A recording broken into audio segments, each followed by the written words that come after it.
Hello Indie fans, June is traditionally a smaller month of releases due to the summer showcase season and the Steam summer sale, but yet we have some awesome indie games, which is part of the fun of being an indie game fan since there's always something to play, where I have quite a number of strategic games alongside shooters and more, beginning with Gladiator Guild Manager, an auto-battler simulation title in which you are building out a team of gladiators and setting them loose to battle the enemy. You have a home base or guild which you can upgrade, can recruit a variety of gladiators, equip them with weapons and armor, and draft the most deadly killing machine. On top of tournaments, you can take on side missions and help NPCs as you uncover more of the map and advance tournaments with an art style that kind of looks like Kingdom Rush, which I appreciate, although it is doing its own thing in terms of gameplay.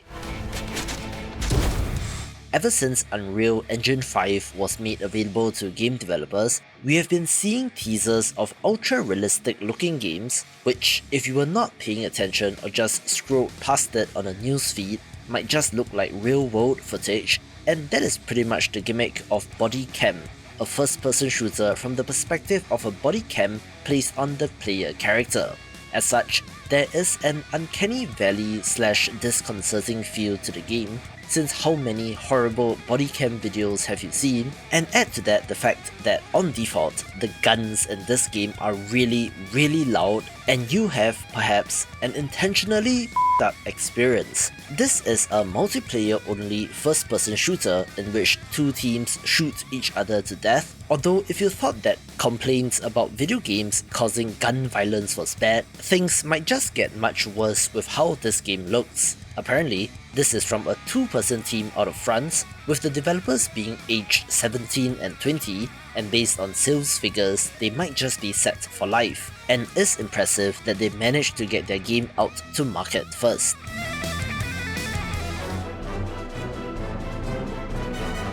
On to the opposite end of things in terms of gameplay with the 1.0 release of Workers and Resources Soviet Republic, a city builder title in which you are running a centrally planned economy and have to learn the intricacies of supply chain management for up to 30 commodities, managing their transport, storage, manufacturing, distribution and even trade, and go about taking care of your people. Yay! Sounds like fun? Well, if you love strategy games, I'm sure that this description would have caught your attention since it is indeed deeply strategic, with the interesting twist being that you are in control of a non-aligned nation who can trade with both the Western Bloc and the Soviet Union. So there's a delicate balance to be struck, having a dual currency system in the ruble and the dollar that you need to be aware of as you plan out your economy.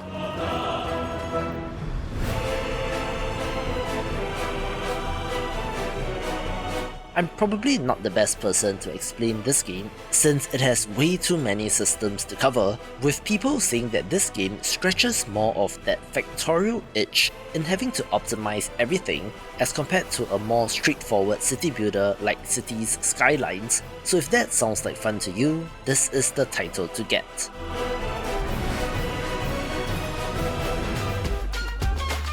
An adorable strategy game is Go Go Town, in which you are the newly appointed mayor of a rundown town and must do your best to revive it, attracting tourists and commerce so that the town can prosper.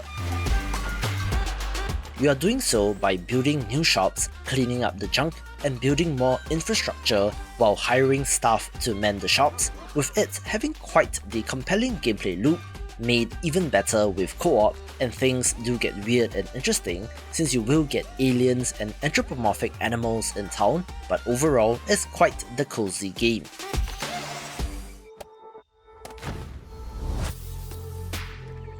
I'm impressed that ASKA has sold a decent amount, a Viking survival action crafting game that can be described as Valheim but with nicer graphics, and hey, 2024 has been the year of the genre, and this is yet another beneficiary of that, but does have some key differences. Of course, you are punching trees, gathering resources, crafting things, building your base, and then venturing further out to explore and fight bosses, better with friends of course, with the twist being that this has more colony sim elements where you have NPC villagers to help out. You can assign tasks to these people as you collectively work together to upgrade, improve, and defend the settlement, putting their own spin on things, and is interesting enough to warrant some attention.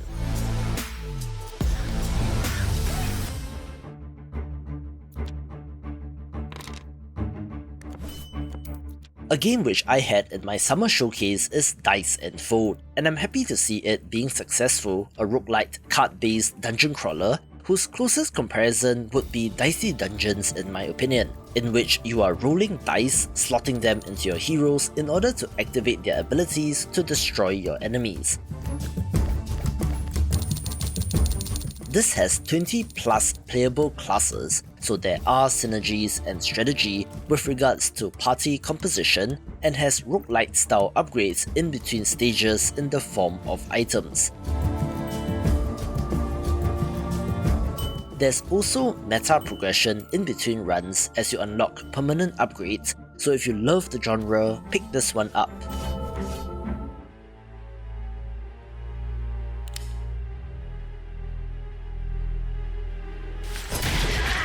The early access release of Fallen Aces kind of came out of nowhere as well, but is published by New Blood Interactive, who have found themselves a nice niche in the first-person shooter with games like Dusk and Ultra Kill, with this crime noir title with an awesome comic book art style being their latest and greatest. The protectors of the city are being disappeared one by one, so you need to get to the bottom of it all, with a variety of weapons including the fan favourite Tommy gun at your disposal as you take on gangster types. Episode 1 is currently available, which seems to be lasting for about 4 hours, with no major complaints about bugs or technical issues, so it only looks to get even better.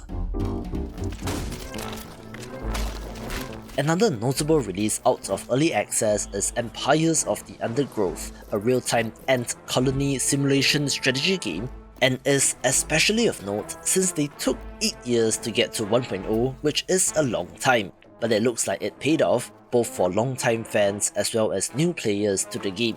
Interestingly, this is not just a survival sandbox game, but does actually have distinct campaigns of each species of ant, and as you might expect, having hundreds of ants clashing against each other or against a bigger bug is an impressive sight to behold. This is more RTS than it might appear, with the scenario objectives being quite varied, and again, is a must-get for strategy game fans.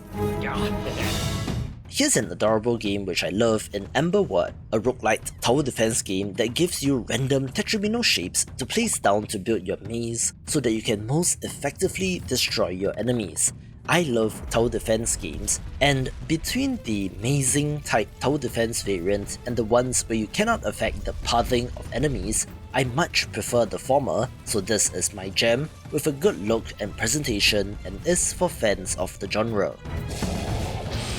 The game that took the world by storm is the co-op 3D platformer Chained Together, in which you are chained together with one or more players and have to make your way out of hell by literally climbing and jumping up and out of it. It is clever as a concept, and the chain physics adds to the hilarity and frustration, and you can easily see why this blew up with streamers, since this is streamer bait if I ever saw one. But for a test of friendship, try playing the game with your real life friends and see if they still want to hang out after that. Watch this video for the best games of 2024 so far.